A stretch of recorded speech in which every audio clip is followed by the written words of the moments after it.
Florida, and I actually grew up in the restaurant business. So I started working when I was 7. You know, no child labor laws there. I started hostessing, doing caterings on the weekends, and we had the best barbecue in the world. And I haven't had any that's as good as ours since I've been out here. So yeah, that's it. That's how I grew up. I was a business major in economics at the University of Florida, and then my last semester I got into acting, and I took it to have a fun class because all my classes were econ, and my professor was like, "You're really good, you know, you should try out, do this, do that." And so I started doing plays and getting cast, and then kind of went on from there. I moved to Orlando and started pursuing it in Orlando and Miami and Tampa, and acting and modeling, and moved out here about 5 years ago. So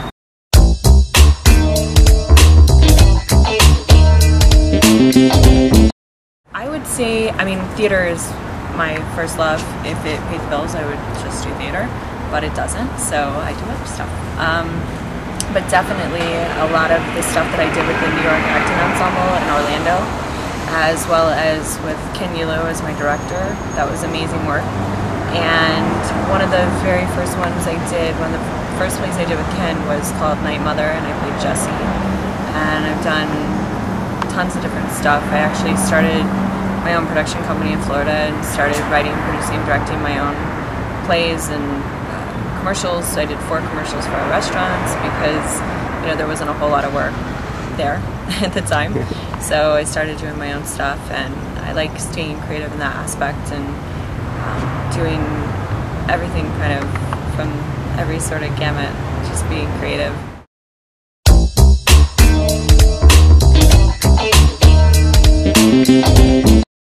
Wow, I actually came out here for 2.5 months before I actually moved out here, and I was living with 2 friends of mine in their 2-bedroom place, and I just, you know, was crashing on a below bed. I wanted to come out here and make sure that it's really where I wanted to be, and I didn't want to leave. I had to go back to Florida, and I didn't want to go back, and it was really funny because the very first week I got here, I got a call to go to the Playboy Mansion to be a Playboy Mansion partier on this TV show, Method and Red. And my friend was just dying. She's like, "You've been in town for 3 days. You're going to the Playboy Mansion. What the hell is wrong with you?" So anyways, it was just a really funny story about the first week here.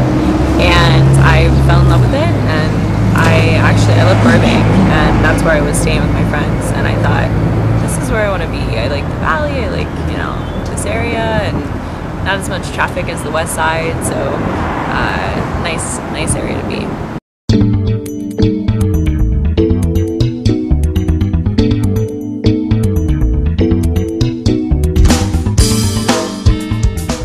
Auditioning is, actually it's fun, it's pretty cool. It can get draining sometimes because you do it and, you know, you're really prepared and you feel awesome and great about it, and sometimes you get it and sometimes you don't. And, you know, as far as commercials go, it's really, a lot of times it's about the look, or they change their mind, they go a different way.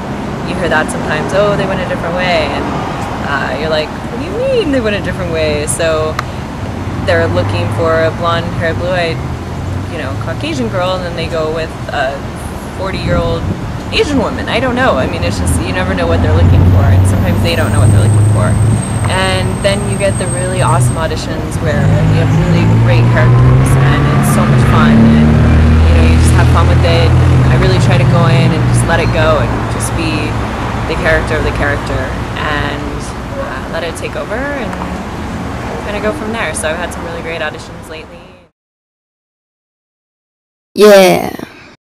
I've booked some really awesome hosting stuff, and I actually just produced a short film called Savor the Insanity, and I'm on the board of directors of the Naples International Film Festival, so it's going really good.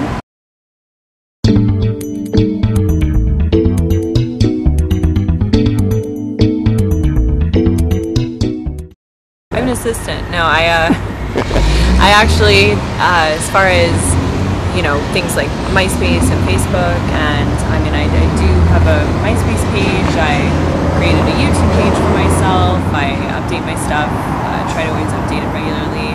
and I'm on Facebook. I'm constantly doing emails and networking. There's always different red carpet events that you go to, and there's always a party, so you always try to make sure you're going to the right ones. You have to kind of pick and choose and pick your battles. So, and it can get really tedious doing all that work. It is a lot of work. So, and then you're self-submitting, and your agent and your manager are submitting, and it becomes a numbers game after a while. So, however many auditions you get, then you book so many of those. So.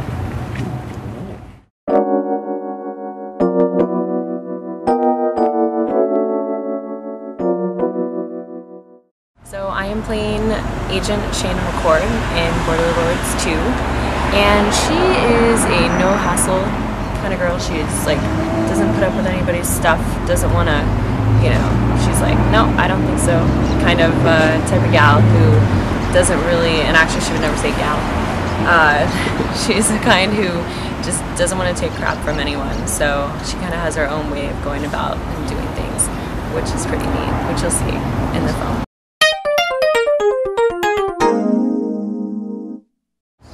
Wow, I met Billy Towns about 5 years ago in Vegas, actually.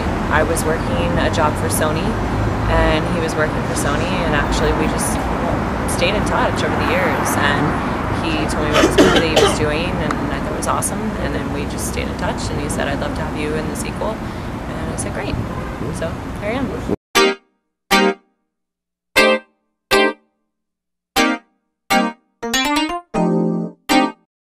As far as independent filmmaking and guerrilla style versus being on an actual studio set, I've definitely done guerrilla filmmaking where we needed to get a shot in a car and I'm driving and there's a guy on the top of the hood shooting with, like an HD camera into the car.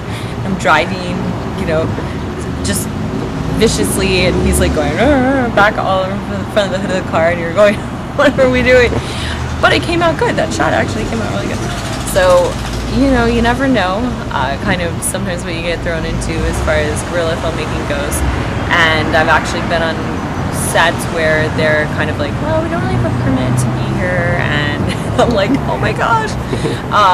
So it's kind of funny.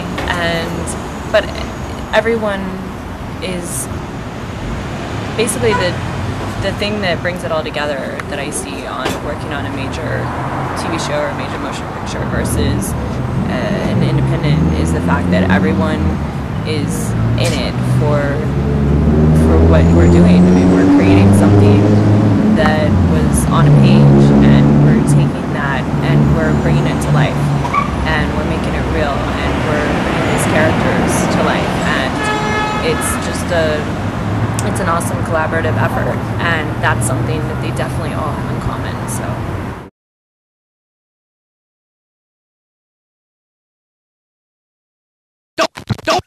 Don't say nothing. I did some research. I actually, I'm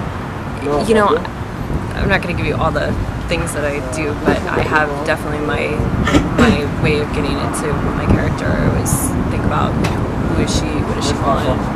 Why does she want it? What is she going to do to get it? Where is she coming from as this person to want this? When, what timing is it in her life at this point in time to want these certain things? And really, who is she? What's her background? What is she going after? What are her relationships like? How is this relationship with this person different than maybe her brother? How is her relationship with her partner different than the one from her boss? And things like that.